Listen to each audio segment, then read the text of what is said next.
علماء اکرام جلوگر ہیں، اللہ ہمارے تمام علماء کی عمر میں برکتیں عطا فرمائے، آمین ان کا سایہ تادیر ہمارے سروں پر قائم و دائم فرمائے، آمین۔ جہاں تک میں سمجھتا ہوں بریلی شریف کی سرزمین پر کوئی بھی اپنی خطابت کے جوہر دکھانے کے لیے حاضر نہیں ہوتا ہے، جی بے شک، بلکہ جتنے لوگ بریلی شریف کی سرزمین پر حاضر ہوتے ہیں وہ اعلیٰ حضرت کی بارگاہ سے فیض لینے کے لیے حاضر ہوتے ہیں۔ بے شک بے شک، سبحان اللہ سبحان اللہ۔ ایک طالب علم کی حیثیت سے فیض لینے کے لیے حاضر ہوں، مجھے امید ہے کہ آپ دعاؤں سے نوازیں گے۔ میں اپنے جوانوں سے ہمیشہ چند باتیں کرتا ہوں اور آج بھی کروں گا۔ ہمارے ممبر پر بیٹھنے والے جو ہمارے علماء اکرام، یہ ہمارے اساتذہ الحمدللہ کرم فرماتے ہیں، طالب علموں کو موقع عطا فرماتے ہیں، یہ مجھ جیسے طالب علم کے لیے سعادت کی بات ہے۔ حضرات چند منٹ لوں گا، چونکہ بڑی تعداد میں الحمدللہ علماء موجود ہیں۔ میں جوانوں سے خطاب کر رہا ہوں۔ دنیا کی ہر قوم کا سب سے قیمتی سرمایہ اس قوم کے جوان ہوتے ہیں۔ دنیا کی ہر قوم کا سب سے قیمتی سرمایہ اس قوم کے جوان ہوتے ہیں۔ اگر جوان صحیح راستے پر رہیں تو قومیں معزز رہتی ہیں، اور اگر وہ جوان صحیح راستے سے ہٹ جائیں تو قومیں ذلیل اور رسوا ہو جاتی ہیں۔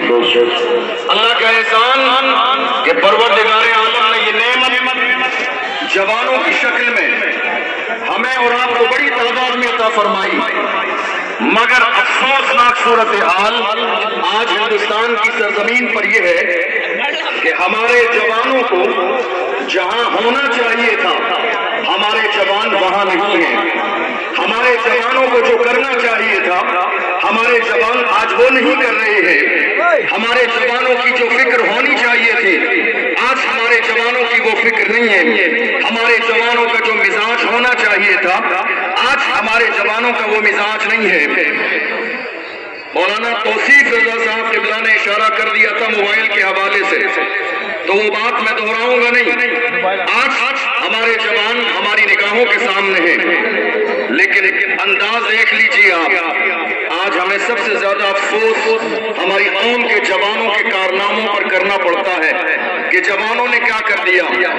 جوانوں آج حضور اعلیٰ حضرت کی بارگاہ میں آپ آئے ہو، میری جہاں تک نظر جا رہی ہے یہ عاشقوں کا سیلاب مجھے نظر آ رہا ہے، اور جب یہ سیلاب مجھے نظر آتا ہے تب مجھے اس حاسب کی بات یاد آتی ہے جس نے کہا تھا اتنا بڑے پیمانے پہ جلسہ کریں کہ سفر کا میلہ فیل ہو جائے، جس حاسب نے کہا تھا۔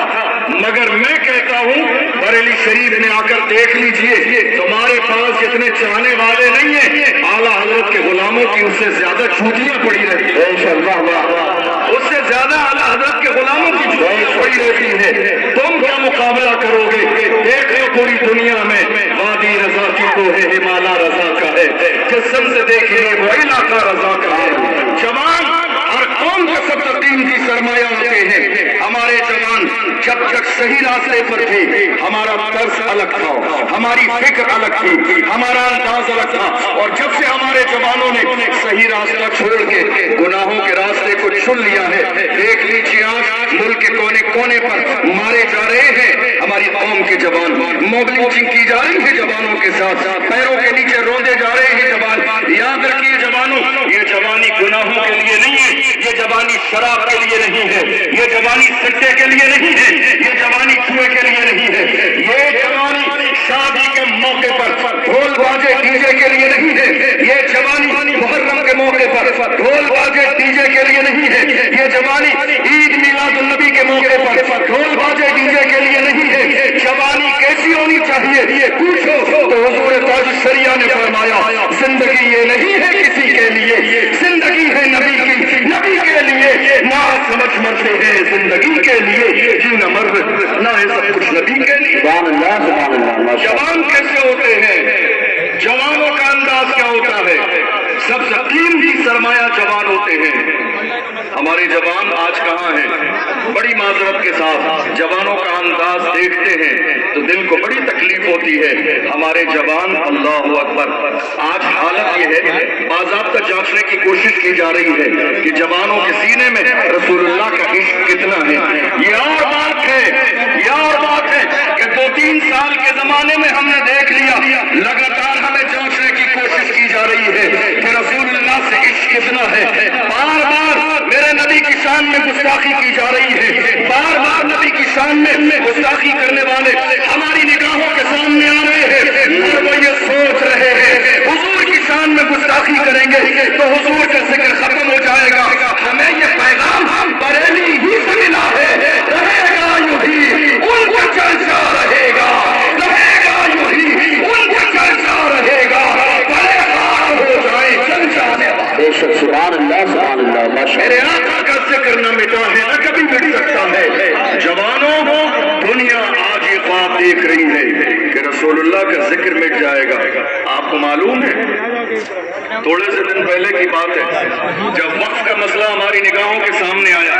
چند لوگ اپنے حقوق کے مطالبے کے لیے دہلی کی سرزمین پر جنتر منتر پر پہنچے تھے تو وہاں پر ایک کوئی پرانا شخص جس نے کئی بار رسول اللہ کی شان میں گستاخی کی وہ پھر نکل کے میدان میں آیا اور اس نے آنے کے بعد کہا اگر مجھے ذرا مہلت مل جائے اور موقع مل جائے تو صرف ہندوستان سے نہیں میں پوری دنیا سے اسلام مٹا دوں گا.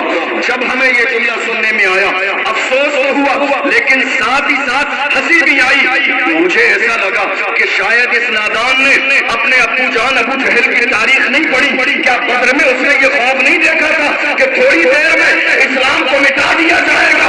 مگر یاد رکھے فانوس بن کے جس کی حفاظت ہوا کرے روشن کیا بجھے جس روشن خدا کرے. سبحان اللہ. نعرہ تکبیر نعرہ رسالت نعرہ حضرت مسلک اعلیٰ حضرت فیضان اعلیٰ حضرت فیضان حضور مفتی اعظم ہند تحریک تحفظ سنت حضور صاحب سجادہ حضرت علامہ سبحانی میاں صاحب دنیا حضرت علامہ حسن میاں صاحب دنیا اور میں اپنی بات چند منٹ میں مکمل کرنے لگا ہوں. آج ہندوستان کی سرزمین پر حالات یہ ہیں کہ باضابطہ قوم مسلم کو ٹارگیٹ کیا جاتا ہے اور بہت سے لوگ باضابطہ خوبصورت انداز میں ہمیں یہ موقع بموقع احساس دلانے کی کوشش کرتے رہتے ہیں کہ ہندوستان کی سرزمین پر مسلمان کرایہ دار ہیں. یاد رکھیے ہم بھی تعمیر وطن میں ہیں برابر کے شریک. در و دیوار اگر تم ہو تو بنیاد ہے ہم.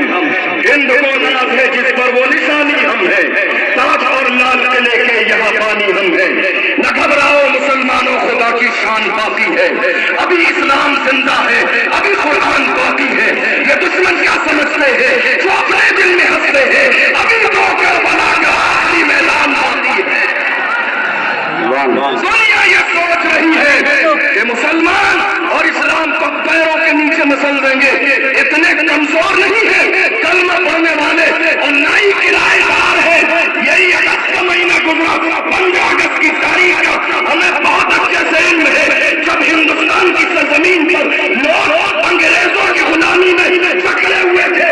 اس غلامی سے آزاد کرانے والا فتویٰ دینے والا کوئی یاد نہیں وہ ایک عالم تھا دنیا جسے علامہ فضل حق آبادی کے پاس. آج جب ہم اپنی قوم کی بات کرتے ہیں حضور کی عزت کی بات کرتے ہیں ناموس رسالت کی بات کرتے ہیں تو ہمارے کچھ لوگ آ کے کہتے ہیں کیا بات ہے آپ کو یہ بات کرتے ہوئے ڈر نہیں لگتا ہے؟ آپ یہ بات اتنا کھل کے کرتے ہیں آپ کرتے نہیں. ایسا لگتا ہے بیک گراؤنڈ بہت مضبوط ہے. میں ان کو بڑی محبت سے کہتا ہوں میرے بیک گراؤنڈ کو جاننے کی کوشش مت کیجیے. بیک گراؤنڈ بہت مضبوط ہے. تفصیل میں بتاؤں گا وقت لگ جائے گا. آپ کہہ رہے ہیں دبتے نہیں ہیں کھل کر بولتے ہیں. ارے کیا دبے جس پہ حمایت ہو پنجا تیرا. کیا دبے جس پہ حمایت ہو پنجا تیرا. شیر کو خطرے میں لاتا نہیں کتا تیرا. ہم امام احمد رضا کے غلام ہیں اور امام احمد رضا کے غلاموں کو مدینے والے مصطفیٰ سے جو محبت ہے وہ دنیا میں کسی اور کو نہیں ہے. الحمدللہ یہ ہماری زندگی کی معراج ہے کہ ہمارے ہاتھوں میں امام احمد رضا کا دامن ہے۔ آپ کو معلوم ہے آج سب سے زیادہ حملہ رسول اللہ کی عزت پر ہے، سب سے زیادہ حملہ ناموس رسالت پر ہے۔ میں اپنی قوم کے جوانوں کو بس یہ جملہ کہہ دینا چاہتا ہوں، جوانوں گھبراؤ مت، پریشان نہ ہو۔ دنیا نے یہ مزاج بنا لیا ہے کہ ہمارے سینوں کے اندر خوف پیدا کر دیا جائے، ہم حق نہ بول سکیں، ہم سچ نہ بول سکیں، ہم سچائی کی بات نہ کر سکیں، موب لنچنگ ہوتی رہے، ہماری زبانیں بند رہے، مسجدوں پر بلڈوزر چلتا رہے، ہماری زبانیں بند رہے، مدرسوں میں تالے لگائے جاتے رہے، ہماری زبانیں بند رہے۔ رسول اللہ کی ناموس کے پہرے دار اگر میدان میں آئے تو مولانا قمر غنی عثمانی جیسے مرد قلندر کو جیل کی سلاخوں کے پیچھے ڈال دیا جائے۔ دنیا نے تو یہ سوچا تھا کہ قمر غنی عثمانی کو جیل کی سلاخوں کے پیچھے ڈال دیں گے، حوصلہ ٹوٹ جائے گا، مگر یاد رکھیے 2.5 سال گزرنے کے بعد مرد قلندر آج بھی اعلان کر رہا ہے کہ محمد سے وفا تو ہم دے رہے ہیں، یہ جہاں چیز ہے کیا لوگوں غلط دے رہے ہیں۔ سبحان اللہ سبحان اللہ۔